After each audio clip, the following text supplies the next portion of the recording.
Hello hi welcome नमस्ते, मेरा नाम ऋतिक और आज हम फिर से बात करने वाले हैं एक और इंटरेस्टिंग कंसेप्ट के ऊपर। तो ये वीडियो सेमेस्टर 2 के उन बच्चों के लिए मोस्ट इंपोर्टेंट होने वाली है जिनके पास सब्जेक्ट है principles of macro economics first. तो चलिए शुरू करते हैं आज की वीडियो को और आज हम बात करेंगे लेसन नंबर 6 के एक और इंपोर्टेंट कंसेप्ट के ऊपर। तो लेसन नंबर 6 का इंट्रोडक्शन मैं प्रीवियस वीडियो में करवा चुका हूं, जहां पे मैं आपको ये समझा चुका था कि उस चैप्टर में क्या चीजें देखनी है, क्या चीजें पढ़नी है, ठीक है, और किस किस तरीके से हम जो है चीजों को कंप्लीट करते हुए चलेंगे। तो यानी कि इंट्रोडक्शन जो है इस चैप्टर का वो प्रीवियस वीडियो में हो चुका है और उम्मीद है आप लोग हर एक वीडियो को टॉपिक वाइज और सीरीज वाइज देख रहे हो, वरना बहुत से कंसेप्ट जो समझ में नहीं आएंगे क्योंकि पिछले वीडियोस में जो कंसेप्ट हुए हैं उसके जो यूजेस हैं वो आने वाले वीडियोस में भी हो सकते हैं, ठीक है। और इस कंप्लीट सीरीज के नोट्स ऑलरेडी बन चुके हैं with important question answer PDF. जिन बच्चों को नोट्स परचेज करने हैं वो इस नंबर पे जाए 9667836333 में व्हाट्सएप के नोट्स ले सकते हैं। अब हम चालू करते हैं आजा कंसेप्ट। जो हमारा आजा कंसेप्ट है वो लेसन नंबर 6 यानी कि नेशनल इनकम डिटरमिनेशन का एक और point topic equilibrium level of output, यानी कि हम जो है वो इक्विलिब्रियम लेवल ऑफ आउटपुट कैसे डिटरमाइन करते हैं। तो हम सबने एक चीज देखी है क्या कि जब एक इकोनॉमी के अंदर डिमांड और सप्लाई दोनों इक्वल हो तो वो सिचुएशन जो होती है वो इक्विलिब्रियम कंडीशन के अंदर आती है, ठीक है। वहां पे दो चीजें होती हैं, जैसे मैं आपको एग्जांपल देता हूं।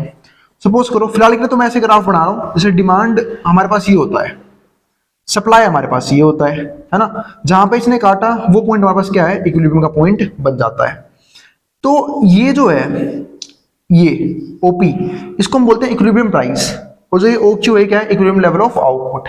तो यहां पे क्योंकि हम मैक्रोइकोनॉमिक्स की बात कर रहे हैं तो यहां पे इक्विलिब्रियम डिटरमाइन करने का काम किसका होता है, एग्रीगेट डिमांड का और एग्रीगेट सप्लाई का, यानी कि दो कंपोनेंट है, ये दोनों मिलके जो है वो इक्विलिब्रियम लेवल डिटरमाइन करते हैं, चाहे वो आउटपुट का हो चाहे वो प्राइस का हो। इसके बाद क्या आता है, तो output is equal to aggregate demand. Output जो है वो एग्रीगेट डिमांड के इक्वल होगा, y बराबर AD substituting for AD equilibrium condition. तो ये हमारे पास क्या होता है, इक्विलिब्रियम कंडीशन। तो देखो आउटपुट अगर हमारा एग्रीगेट डिमांड के बराबर है तो इसको हम क्या बोल सकते हैं कि वो हमारे पास क्या है, इक्विलिब्रियम लेवल ऑफ आउटपुट है। यानी कि आउटपुट जो है वो हो ही उस लेवल पे जनरेट हो रहा है जिसकी जितनी मार्केट में डिमांड है। अगर मार्केट की डिमांड से फालतू जनरेट होगा, इसका मतलब क्या है, सप्लाई बढ़ जाएगी, डिमांड कम हो जाएगी। और अगर मार्केट की डिमांड से कम जनरेट होगा, इसका मतलब क्या है, डिमांड बढ़ जाएगी, सप्लाई कम हो जाएगा।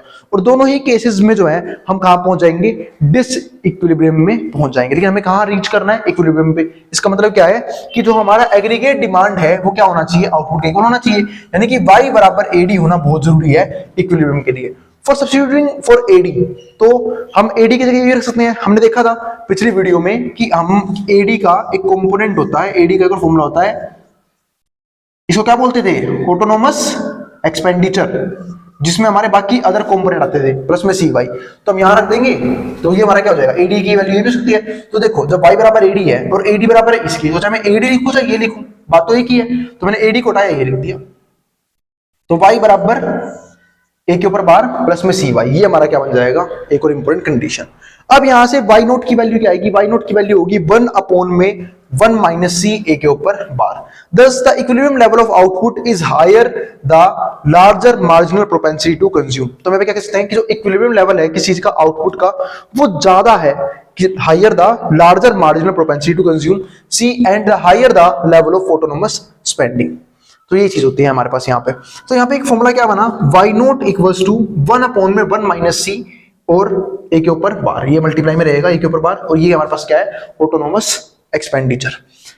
तो दोबारा पढ़ रहा हूं, the equilibrium level of output, जो इक्विलिब्रियम लेवल है आउटपुट का, is higher the larger marginal propensity to consume, वो ज्यादा है किससे, larger the marginal propensity to consume से, सी and the higher the level of autonomous spending, यानी कि ऑटोनोमस स्पेंडिंग से भी फालतू है और मार्जिनल प्रोपेंसिटी टू कंज्यूम से भी क्या है, ज्यादा है। तो ये हमारा बन गया, thus the equilibrium level of output is higher the larger the marginal propensity to consume and, अच्छा ये दो बार लिख दिया मैंने सेम पॉइंट, ठीक है, बात एक ही है। तो ये चीज हो गई हमारे पास यहाँ पे। तो ये हमारे पास क्या बन गया, इक्विलिब्रियम लेवल ऑफ आउटपुट की कंडीशन। तो अगर मैं इक्विलिब्रियम लेवल ऑफ आउटपुट की कंडीशन बात करूं तो मैंने पीछे दो टॉपिक डिस्कस किए थे। एक तो आप लोगों को याद होगा IU ग्रेटर देन 0 और IU लेस देन 0। अगर मैं IU ग्रेटर देन 0 की बात कर रहा हूं तो इसका मतलब क्या है कि जो हमारा पास अनप्लैन्ड इन्वेंट्री है वो ग्रेटर देन 0 है।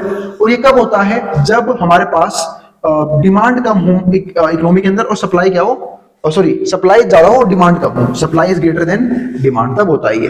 तो इस केस में जो प्रोड्यूसर है वो अपने आउटपुट को कट करना शुरू कर देता है, फर्दर प्रोडक्शन को डिक्रीज करना शुरू कर देता है, क्योंकि अभी भी मार्केट में सप्लाई ज्यादा है, और सप्लाई क्यों ज्यादा है क्योंकि आउटपुट लेवल ज्यादा है और डिमांड कम है। तो जब तक पुराना आउटपुट, पुराना लेवल जो है प्रोडक्शन का वो क्लियर नहीं होगा, नए प्रोडक्शन करने का बेनिफिट नहीं है, वरना वो सारा बिकेगा नहीं, लॉस हो जाएगा।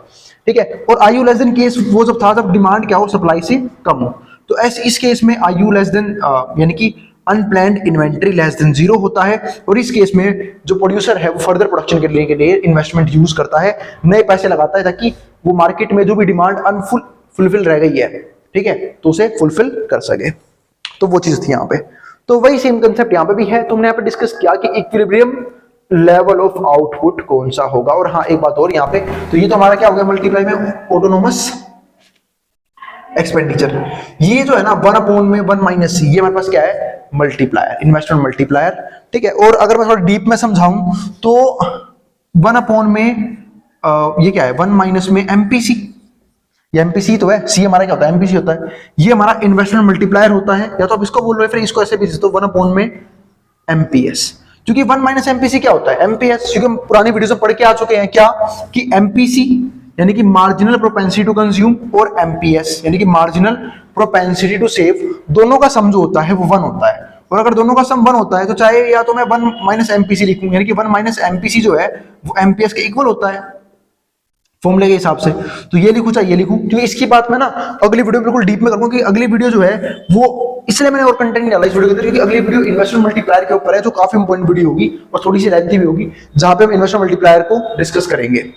ठीक है, तो अब आगे समझते हैं इस चीज को। तो वैसे तो मल्टीप्लायर पहले भी आया है, पर पहले मल्टीप्लायर जो है इन्वेस्टमेंट मल्टीप्लायर उसमें कुछ डिफरेंट टॉपिक्स थे। आने वाली मल्टीप्लायर जो है उसमें कुछ अलग टॉपिक्स पढ़ेंगे बिल्कुल, ठीक है, और बिल्कुल डीप में पढ़ेंगे उस चीज को भी। ठीक है, वो समझाऊंगा मैं, जब वो वीडियो आएगी तभी देखेंगे उस चीज को। अब पहले आगे देखते हैं, तो सेविंग एंड इन्वेस्टमेंट को डिस्कस करते हैं। तो अगर मैं सेविंग और इन्वेस्टमेंट की बात करूं तो पहले थोड़ा समझ लेते हैं, इसको बाद में पढ़ेंगे। तो हम सब जानते हैं कि इनकम के 2 ही कंपोनेंट होते हैं। इनकम के 2 कंपोनेंट कौन कौन से होते हैं?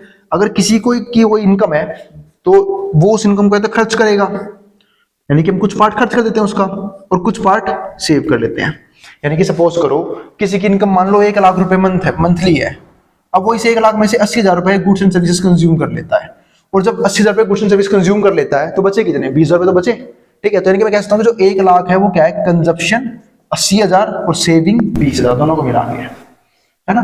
तो यहाँ पे होता क्या है कि जो कंज्यूमर है वो अपने अकॉर्डिंग डिसीजन लेता है, कोई अपनी पूरी इनकम खर्च देता है सेविंग 0 करके, जितना इनकम हुई उतना उतना कंज्यूम कर लिया, सेविंग 0 हो गई। ठीक है, कोई कम कंजप्शन करता है कि सेविंग को इंक्रीज कर सके। ठीक है, या फिर हो सकता है कि कोई जो है वो 1 लाख रुपए की इनकम है, खर्चा लेकिन 1.5 लाख कर रहा हो। अब उसका एक ही तरीका होता है, या तो अपनी पुरानी सेविंग्स को खर्च करेगा या फिर वो लोन लेगा, किसी भी फाइनेंशियल इंस्टीट्यूशन से लोन लेगा, बैंक वगैरह से लोन लेगा। अब लोन लेगा तो उसकी जो फ्यूचर कंजप्शन है ना वो कहीं ना कहीं उसे सेक्रीफाइस करनी पड़ेगी। क्यों? क्योंकि फ्यूचर में उस लोन पे भाई वो इंटरेस्ट भी देगा, उसकी इंस्टॉलमेंट भी पे करेगा, जिसकी वजह से क्या हो जाएगी उसकी सेम इनकम लेवल पे अब उसे कंजप्शन कम करना पड़ेगा। इसका मतलब जो हम सेविंग करते हैं ना वो सेक्रीफाइस होता है प्रेजेंट कंजप्शन का फ्यूचर कंजप्शन के लिए, है ना। क्योंकि अगर हमें कभी नीड पड़े उस पैसे की तो हमारे पास वो पैसा होगा अवेलेबल, और वो किनके पास अवेलेबल होगा? जो उस पैसे को सेव करके रखेंगे। तो बस मेन मुद्दा क्या आता है, तो Y बराबर क्या होता है C+S, यानी कि कंजप्शन प्लस सेविंग हमारे इनकम के 2 कंपोनेंट बनते हैं। इसी बात को मैं यूं भी कह सकता हूं Y = C+I। मतलब ये C+I क्या है? C+I का मतलब क्या है कि Y बराबर है कंजप्शन प्लस में इन्वेस्टमेंट, कि भाई अब तो पैसा सेव किया है, अब कोई भी पैसा सेव करके अपने घर पे तो रखेगा नहीं। वो हमेशा एक पर्सन क्या सोचता है कि अगर मैंने पैसा बचाया है, अगर मैंने सैक्रिफाइस किया है, तो क्यों ना उस पैसे को मल्टीप्लाई किया जाए। उस पैसे को मल्टीप्लाई कब करेगा? जब उस पैसे को किसी बढ़िया जगह इन्वेस्ट करेगा। अब इन्वेस्ट करने के बहुत से सोर्सेज हैं, रियल स्टेट में इन्वेस्ट कर ले, जमीनों में इन्वेस्ट कर ले, बिल्डिंग्स में इन्वेस्ट कर ले, कोई बिजनेस कर ले, या फिर इन्वेस्टमेंट के लिए भाई क्या नाम है इक्विटीज वगैरह है, बहुत सारी कंपनीज के शेयर ले सकता है वो, ठीक है, अच्छी कंपनीज के। तो इन्वेस्टमेंट करने के तरीके कंपनी बहुत सारे तरीके, गवर्नमेंट बॉन्ड खरीद ले। तो हर कोई चाहता है कि अपनी सेविंग को मल्टीप्लाई करे। यानी कि मैं कह सकता हूं कि या तो Y के 2 कंपोनेंट है कंजप्शन प्लस सेविंग, या Y के 2 कंपोनेंट है कंजप्शन प्लस इन्वेस्टमेंट, क्योंकि जो भी सेविंग आई है वो इन्वेस्टमेंट ही की जाती है। यानी कि Y = C+S भी सकता है और Y = C+I भी सकता है। अब Y = ये भी है, Y = ये भी है, इसका मतलब मैं कह सकता हूं कि C+S बराबर है C+I के। ये चीज होगी हमारे पास। और जब ये बराबर है तो यहाँ पे सी से हमारा सी क्या हो गया, कट गया। और जब सी से हमारा सी कट गया तो मैं एक बात कह सकता हूं क्या, कि हमारे पास जो सेविंग है और जो इन्वेस्टमेंट है दोनों इक्वल है। यानी कि सेविंग बराबर इन्वेस्टमेंट के, कि जो भी पैसा बचाया हम उसे मल्टीप्लाई करने के लिए इन्वेस्टमेंट करते हैं। तो इस तरीके से जो है हमारे पैसे को यूज करते हैं मल्टीप्लाई करने के लिए। तो यही चीज यहां पे समझा रखी है मैंने आप लोगों को सेविंग एंड इन्वेस्टमेंट के पॉइंट में, कि इन इक्विलिब्रियम केस में planned investment equals to saving. तो जो भी हम इन्वेस्टमेंट प्लान करते हैं ना वो सेविंग के बराबर होती है। यानी कि जब तक हम पैसा सेव करेंगे नहीं हम उसे इन्वेस्ट नहीं कर सकते। तो सेविंग काफी इंपॉर्टेंट है इन्वेस्टमेंट पर्पस के लिए। तो इसलिए यहां पे देखा होगा कि इक्विलिब्रियम केस में ना जो भी हमने इन्वेस्टमेंट प्लान कर रखी है वो मेरे सेविंग के बराबर होती है। This condition applies only to an economy in which there is no government and no foreign trade. और ये वहां पे अप्लाई होती है जहां पे ना तो कोई गवर्नमेंट हो ना ही कोई फॉरेन ट्रेड हो। तो y बराबर सी प्लस एस। तो ये बराबर हमारे पास एक फॉर्मूला कि y बराबर है कंजप्शन प्लस सेविंग, यानी कि y के दो कंपोनेंट आए, या तो कंज्यूम करोगे या सेव करोगे, या फिर मैं कह सकता हूं कि y के दो कंपोनेंट आए तो कंज्यूम करोगे या फिर आप इन्वेस्टमेंट करोगे। तो c प्लस एस हमारा बराबर सी प्लस आई के, सी सी कट गया, एस बराबर क्या आ गया हमारा आई। तो सेविंग बराबर आई इन्वेस्टमेंट के। तो if include government and foreign trade, लेकिन अगर हम गवर्नमेंट और फॉरेन ट्रेड इंक्लूड कर देते हैं कि हमारी इकोनॉमी एक क्लोज्ड इकोनॉमी से ओपन इकोनॉमी में कन्वर्ट कर दी जाती है, तो in the analysis now income can either be spent, saved और पेड टैक्स। तब आपको जो है इनकम आप खर्च भी कर सकते हो, आप सेव भी कर सकते हो और आपको टैक्स भी देना पड़ेगा। यानी कि अब आपको अगर पैसा बचाना है तो अपनी डिस्पोजेबल इनकम से बचाना पड़ेगा। और टैक्स की वजह से हमारी डिस्पोजेबल इनकम क्या होती है, कम हो जाती है। क्यों? क्योंकि अब आपको गवर्नमेंट को टैक्स भी देना है। सपोज करो किसी की अगर इनकम 12 लाख है, ठीक है, और उस पर उसने 3 लाख रुपए का टैक्स दे दिया, तो 12 लाख में 3 लाख कितना बच गया, 9 लाख। तो अब उसकी नेट डिस्पोजेबल इनकम मात्र 9 लाख रुपए बची है। अब वो चाहे तो 9 लाख रुपए खर्च कर दे पूरे, चाहे वो क्या कर ले उसमें से कुछ पैसा बचा ले, सेव कर ले अपने फ्यूचर पर्पस के लिए। तो y इक्वल्स टू क्या बना, c plus S plus T A minus T are. अब c प्लस क्या है, कंजप्शन प्लस सेविंग। ये टीए क्या है, जो टैक्स भरा है। अब टीए क्या है भाई, टैक्स ही नहीं भरना होता, कई बार हम कंज्यूमर्स को सब्सिडीज भी मिलती है, उस सब्सिडी को मतलब क्या बोलते हैं, ट्रांसफर इनकम, यानी कि जो हमें गवर्नमेंट प्रोवाइड कर रही है। अब ट्रांसफर इनकम का मतलब क्या है, देखो इनकम दो तरह की होती है, factory income, transfer income. Factory income क्या है कि भाई फैक्ट्री इनकम का मतलब है कि जब आप किसी के लिए कोई काम कर रहे हो आपको वहां से पैसा मिल रहा है, तो क्या हो गया फैक्ट्री इनकम।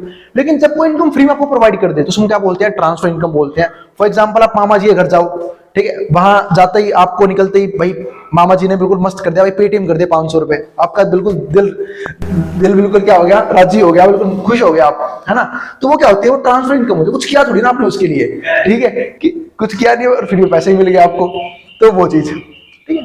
और नहीं भी अगर नहीं भी मिला तो याद दिलाते हैं कि बस मैं जा रहा हूँ, है ना। लेकिन बच्चों में ऐसा नहीं होता, बच्चों में क्या होता कि पैसे मिल भी रहे हैं, एक बार मामा जी घर के बाहर निकले फिर पैसा मामा से निकल जाता था, क्यों, मम्मी बैठी है ना, क्या करेगा बेटे इतने सारे पैसे, खो देगा तू कहीं ना कहीं, ठीक है। बाद में जब जरूरत पड़े, और वहां तक पैसे मिल नहीं रहे, जरूरत तो बहुत बार पड़ ली है उन पैसों की। आगे देख लो, ठीक है, आगे देखते हैं, ठीक है। तो भाई आगे पॉइंट क्या था हमारे पास यहाँ पे, तो कंप्लीट एग्रीगेट डिमांड y बराबर क्या हो गया हमारा, c प्लस आई जी प्लस एन एक्स। तो हम सबने एक ही चीज देखी थी कि y बराबर क्या होता है, एग्रीगेट डिमांड। एग्रीगेट डिमांड के हमारे पास क्या होते हैं, ये सारे क्या होते हैं, कंपोनेंट्स। तो c प्लस आई प्लस जी प्लस एन एक्स। अभी क्या पॉइंट है, 1 मिनट रुक जाना भाई, अब आप बाहर से नॉइस बहुत आ रही है। चलो फिर अब आगे देखते हैं। हाँ, तो मैं क्या बात कर रहा था, तो ये हमारे पास आया एग्रीगेट डिमांड के 4 कंपोनेंट। तो 4 कंपोनेंट एग्रीगेट डिमांड के, एक हमारे पास क्या आता है, consumption, investment spending, government spending और नेट एक्सपोर्ट। शायद से काफी डिफाइन हो चुकी है, कोई जरूरत नहीं डिफाइन करने के पीछे।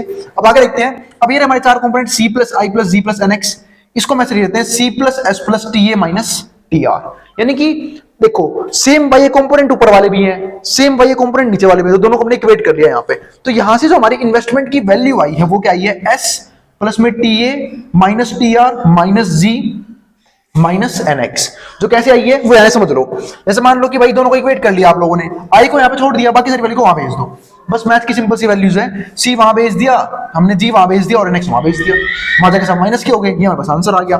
तो that is investment equals to private saving. तो यहाँ पे क्या हुआ, इन्वेस्टमेंट बराबर किसके आया, प्राइवेट सेविंग्स के, plus the government budget surplus. और किसके, गवर्नमेंट बजट सरप्लस के। पता नहीं भाई किस पड़ोसी का बच्चा रो रहा है, ठीक है, T A minus T R minus G, भाई मेरी शादी नहीं हुई अभी, T A minus T R minus G minus net export N X. तो ये हमारे पास क्या है, आंसर है। ठीक है, तो इन्वेस्टमेंट जो है ना वो हमारा किसके बराबर है, प्राइवेट सेविंग के बराबर आया, प्लस में गवर्नमेंट बजट सरप्लस। और गवर्नमेंट बजट सरप्लस का मतलब क्या है कि गवर्नमेंट का बजट पॉजिटिव है, यानी कि इनकम ज्यादा है गवर्नमेंट की, रेवेन्यू ज्यादा है और एक्सपेंडिचर कम है, तभी बजट हमारा क्या है, सरप्लस के अंदर है। ठीक है, तो उसका फॉर्मूला क्या हुआ, T A minus T R minus G और माइनस नेट एक्सपोर्ट। तो ये हमारे पास आया इन्वेस्टमेंट का मेन फॉर्मूला और इस वीडियो का आखिरी कंसेप्ट। ठीक है, तो भाई नॉइस के लिए और असुविधा के लिए थोड़ा सा खेद है। ठीक है, वीडियो कंप्लीट हो गई है, टॉपिक हमारा हो गया है। ठीक है, मिलेंगे अगली वीडियो में, वो भी इन्वेस्टमेंट मल्टीप्लाई जैसे इंपॉर्टेंट टॉपिक के साथ। अब जिसको जो उतारना उतार सकते हैं, मैं बोर्ड के सामने से। और अगर वीडियो पसंद आई हो तो वीडियो को लाइक किए बिना मत जाना और चैनल को सब्सक्राइब भी कर देना ऐसी वीडियोस के लिए। अब जिसको जो उतारना उतार सकता है, मैं बोर्ड के सामने से।